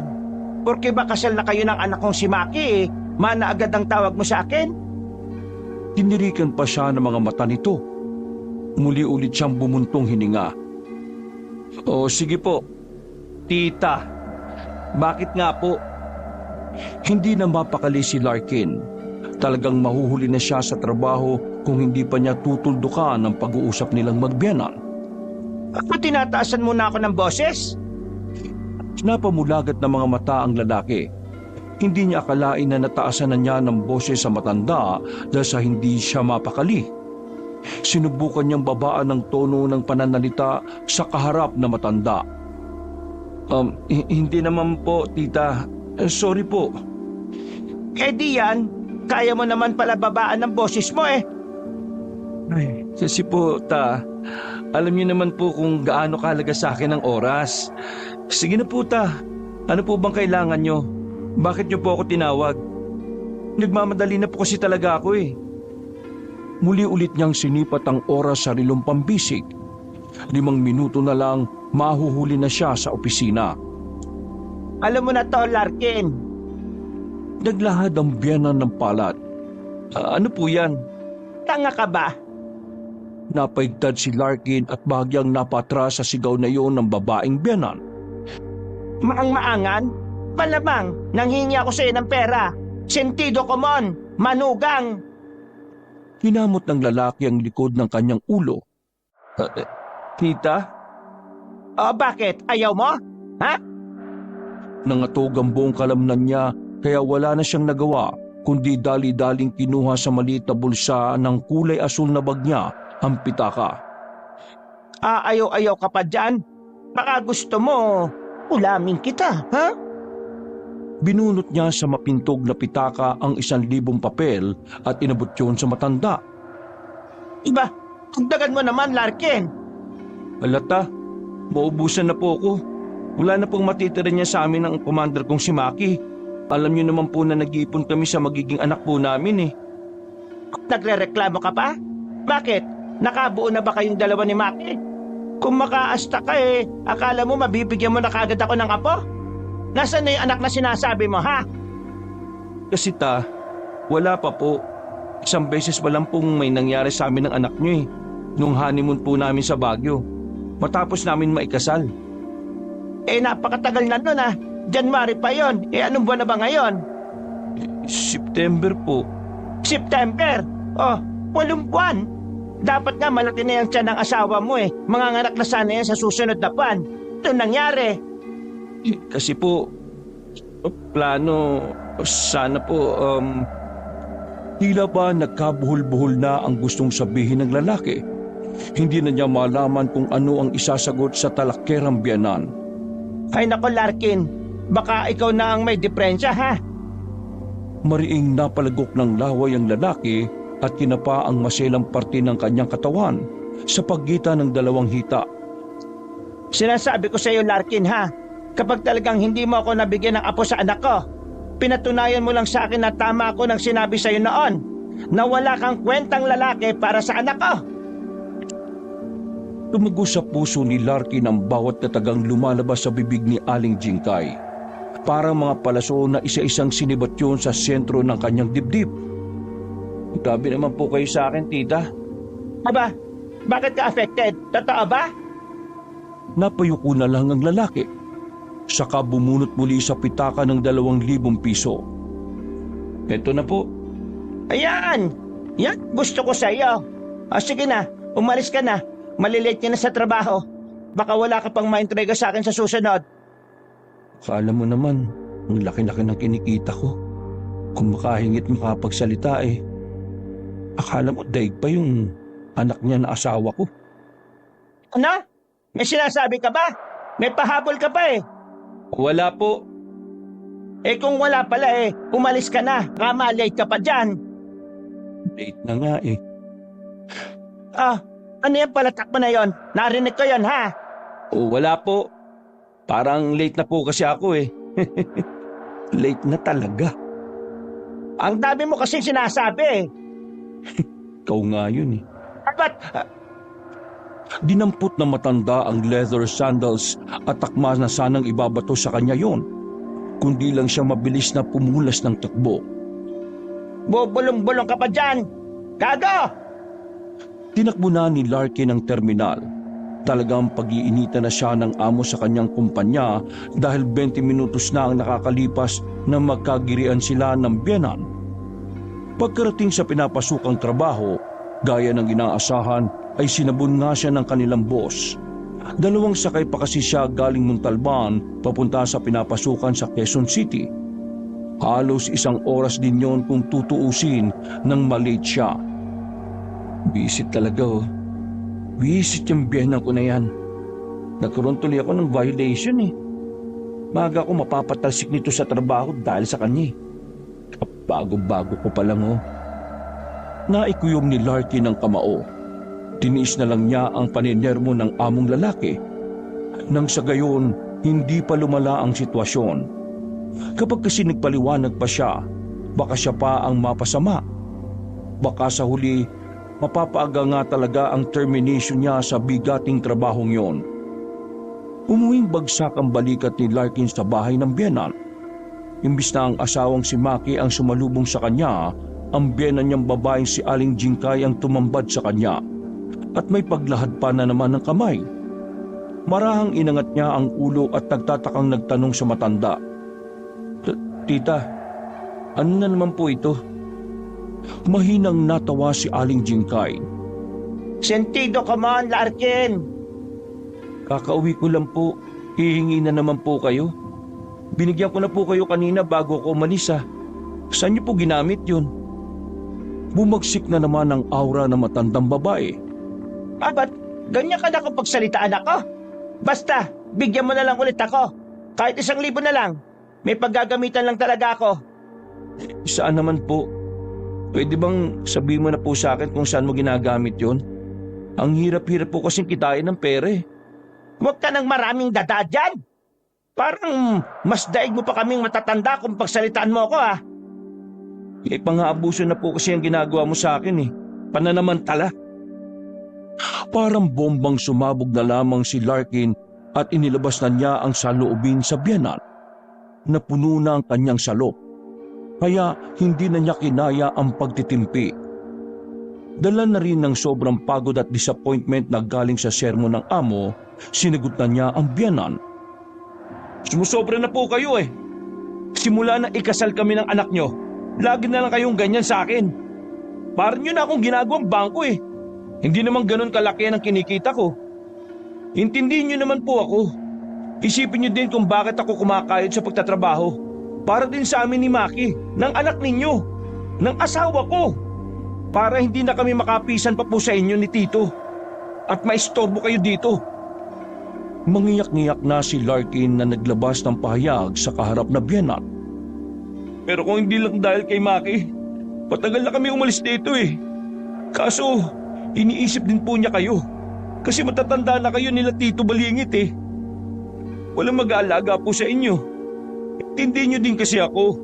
Nag-iipon po ako para sa amin. Ibinaba ni Aling Jingkay ang nakalahad na palad. Bumagsik ang itsura nito sa kanya na parabang nanggigigil ang nakatikom na bibig. Kung ano naman pala di umalis na kayo dito.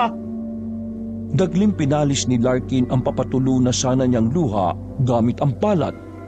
Bahagyang nagulat ang lalaki nang marinig niya ang pagtataboy sa kanya ng may edad na babae. Ano po? Tita naman, huwag mo pong gawin sa akin to. Kasal kami ni Maki. Kailangan niya po ako. Kung papaalisin niyo po pala ako di sasama ko na lang po ang asawa ko. Hindi! Malakas at mautoridad ang tinig na sambit nito sa kanya. Naburapan samantala ang hapo at pagod na nararamdaman niya ng mga sandaling yon. Bakit naman po hindi? Asawa ko na po siya. Ako na po ang may karapatan sa kanya at hindi na po kayo.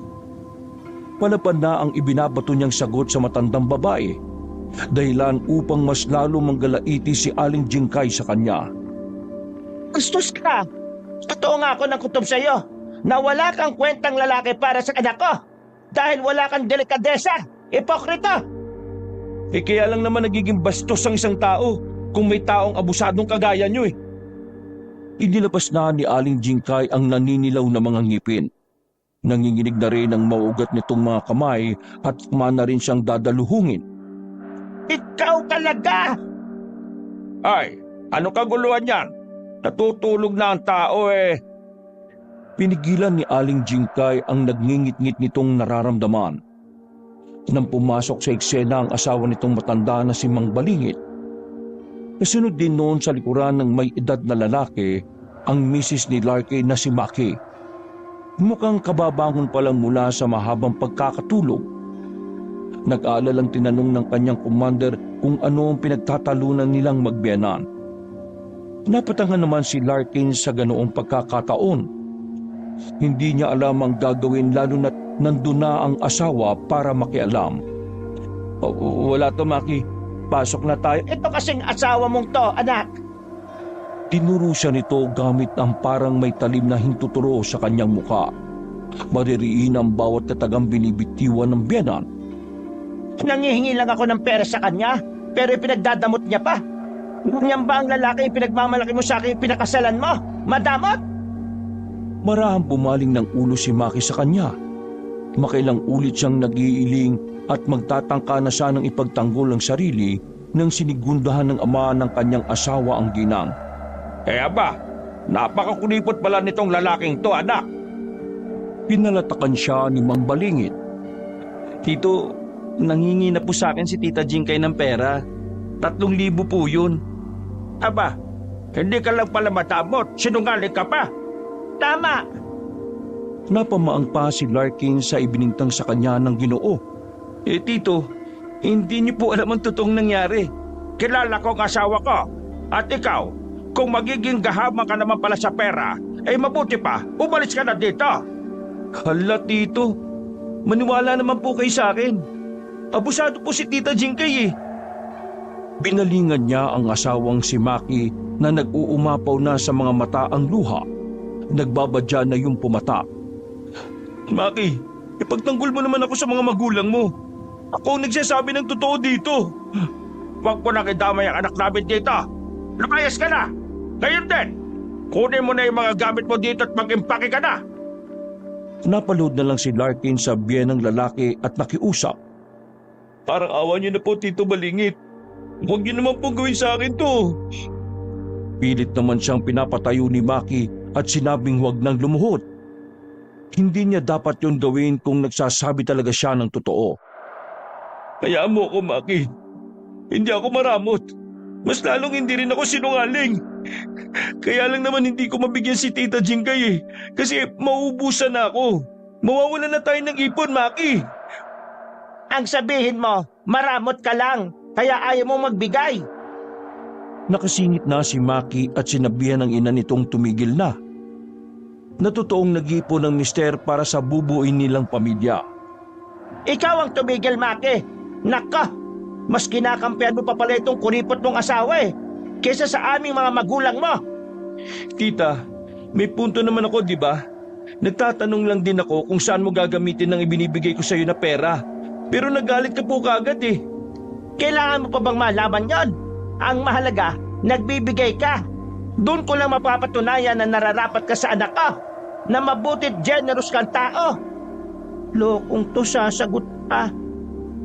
Nanlalambot na napaupo na lang si Larkin sa mahabang upuang di kahoy sa may sala. Maliban sa pagod na siyang galing sa trabaho, pagod na rin siyang sagutin ng mga magulang ng asawa. Hinayaan na lang niyang may sabihin pa si Mang Balingit bago kinuha ang pitaka. Kahit ano pang sabihin niyo mag-asawa kayo, magkampiyan pa kayong dalawa. Mali pa rin kayo. Kami ang matatanda. Dapat kami ang unawain ninyo. O tama na po yan. Dito Balingit. Heto na po. Heto na. Inabot niya ang 3,000 natitirang laman na lamang ng kanyang pitaka. Pakibigay na po kay tita. Gusto ko na pong ipahinga itong utak at dibdib ko. Papasok na po ako sa kwarto Maki, mahal, tara na. Nakiraan siya sa 2 matanda. Hinatak niya sa braso ang misis. Diretso sa kanilang silid mag-asawa. Masama pa yata ang loob mo Ibalik ko ba sa'yo to Hindi na po. Sige na po, sa inyo na po yan. Pabalipag niyang isinara ang pinto ng silid na kinagulat pareho na mag-asawang Mang Balingit at Aling Jingkay. Mabilis na hinubad niya ang mga sinuot niyang galing sa trabaho at nagsuot lamang ng sando at boxer short bago sumampa sa malambot na kutsyon. Idinukdok niya ang mukha sa unan. Pinagsusuntok ni Larkin dulot ng inis ang ibabaw ng kutsyon. Naramdaman naman niyang pinakalma siya ng misis na si Maki. Inalok siya nito na hilutin ang ulo at likod upang mabawasan ng stress sa amo at sa mga magulang nito. Hindi na mahal, matutulog na lang ako. Baka sakaling makakalimutan ko pagkagising ko yung masasakit na sinabi sa akin ng nanay mo. Bumiling si Larkin na tinalikuran ng asawa. Narinig niya sa misis na hayaan na lang daw ang ina nito kung ganoon umasta. Matatanda na rin kasi. Unawain na lang dahil ganoon naman talaga ang mga may edad na. Hindi ko alam, Maki.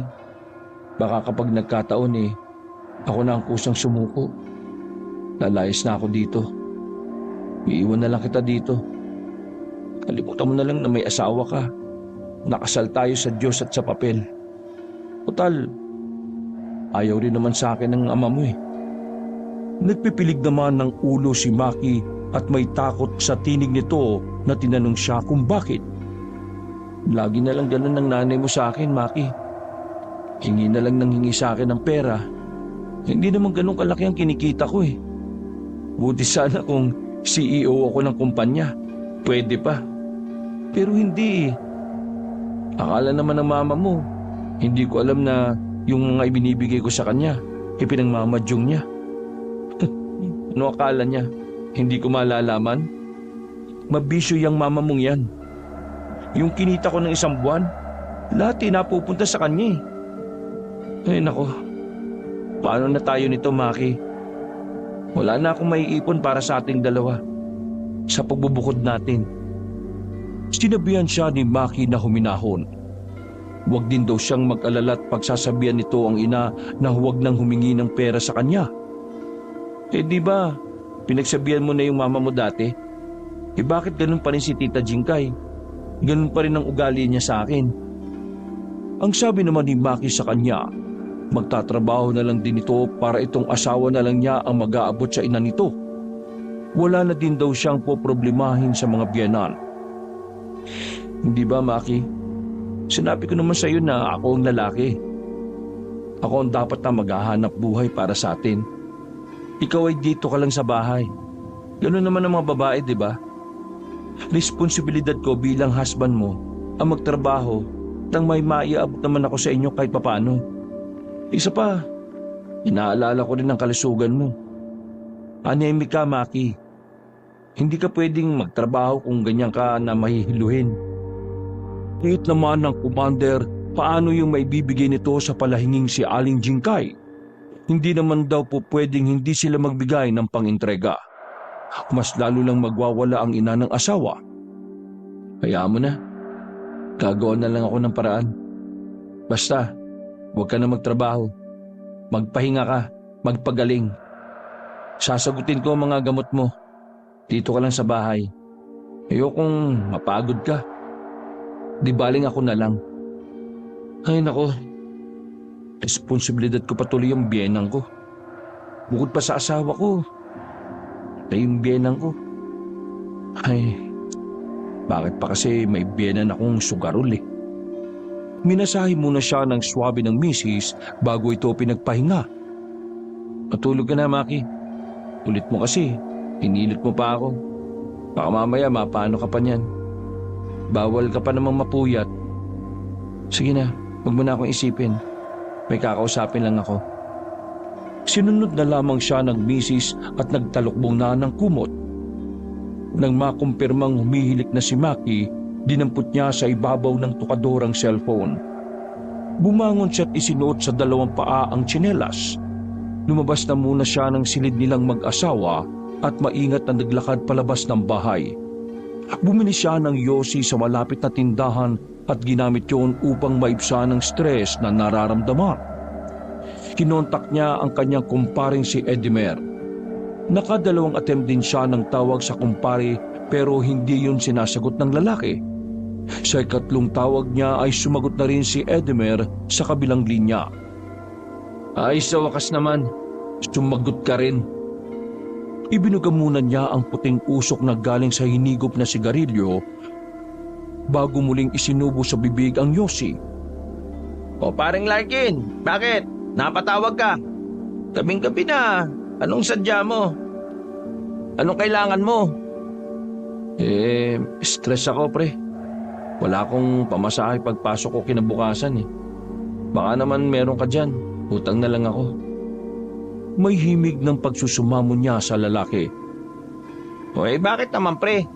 Hindi ba masinop ka sa pera?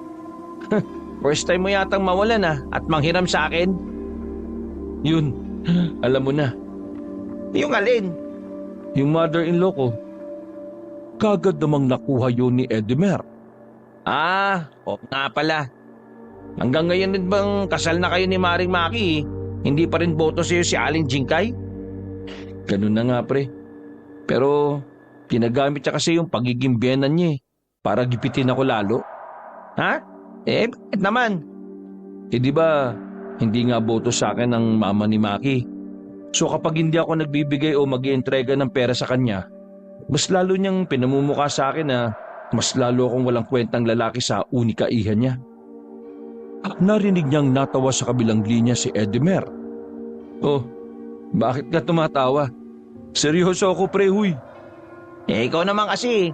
Bakit pa kasi si Maki ang pinakasalan mo? Sa dinami-rami ng magagandang kaklase natin noong college tayo, siya pa talaga natipuan mo no? Wala Tinamaan ako kay Maki. Maganda na, mabait pa. Pero kabaliktaran ng mama niya. Sa inis, itinapon ni Larkin sa lupa ang umuusok-usok pa niyang sigarilyo na hindi pa nauubos ang upos. Inapakan niya yon ng buong panggigigil. Oh, relax lang pare Baka atakihin ka dyan ng wala sa oras. Swerte nga sa pinakasalan. Maalas naman sa biyenan. Ganun talaga pre. Tanggapin mo na lang ang ina ng commander mo. Wala na tayong magagawa. Pakisamahan mo na lang hanggang mamatay siya. Nagpipilig ng ulo si Larkin. Sana nga maaga nang kunin ni Lord yung matandang yun Oy, yung bibig mo Oh, ano na pre? Papautangin mo na ba ako? Tinatanong pa ba yan?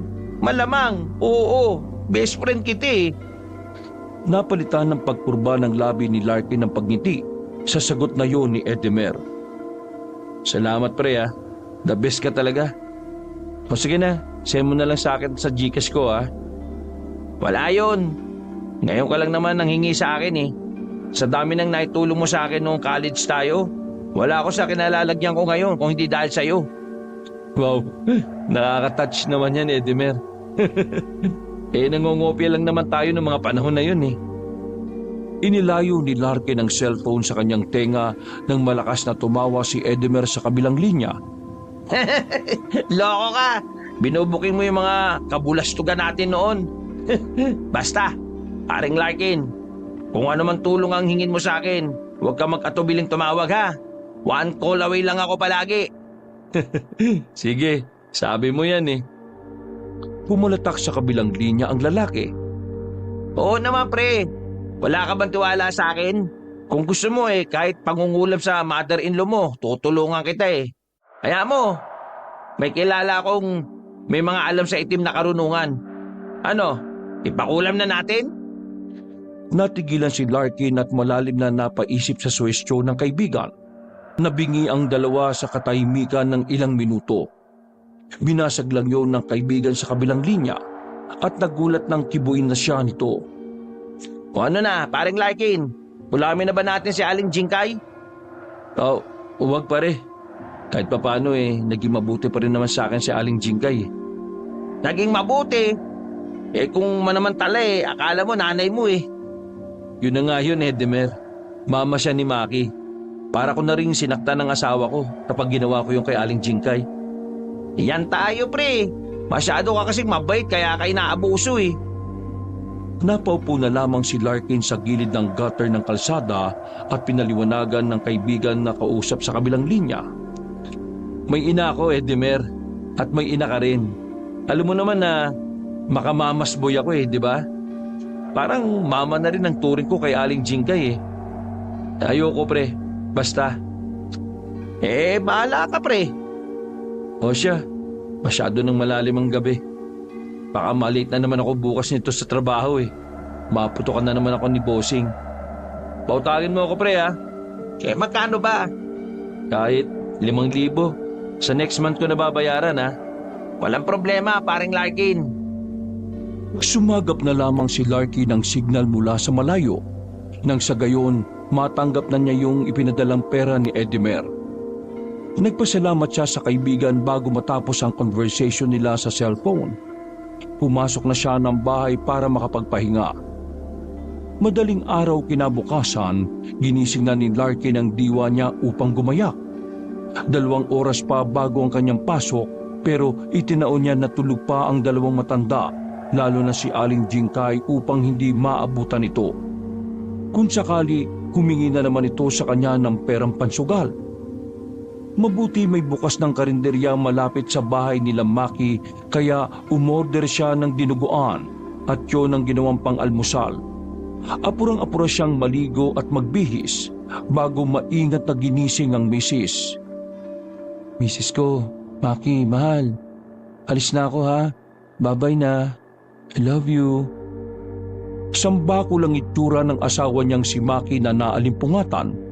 Napaungol naman ito tanda ng pag-oo bago bumalik sa pagkakatulog. Hinalikan na lamang niya ang misis sa noo bago lumarga. Nakahinga ng maluwag si Larkin nang sa wakas nakaalis din siya ng panatag sa bahay ng abusadong biyenan. Napapitik na lang siya sa hangin na nakatakas sa paghingi sa kanya ng may edad na babae. Buti na lang, hindi ako naabutan ni Aling Jingkay.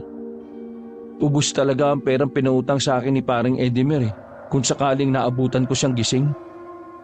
Pagkarating sa kumpanya, kung gaano katindi ang inabot niyang sermon sa amo, kabaliktaran ngayon na puring-puri siya sa pagiging maaga nito sa pagpasok. Napapakamot na lang siya sa kahihiyan nang purihin pa siya ng ibang mga ka-office mate. Dumiretso na si Larkin sa cubicle at tinarap ang computer. Nasa kalagitnaan na siya ng pagtitipa sa market sale nila nang makaramdam siya sa braso ng kung ano. Para bang tinutusok ang kanyang balat. Nawala ang focus niya sa harap ng computer. Hinimas niya ang braso at kinamot yon. Ang sakit naman nun. May kumagat pa sa akin. Wala naman dito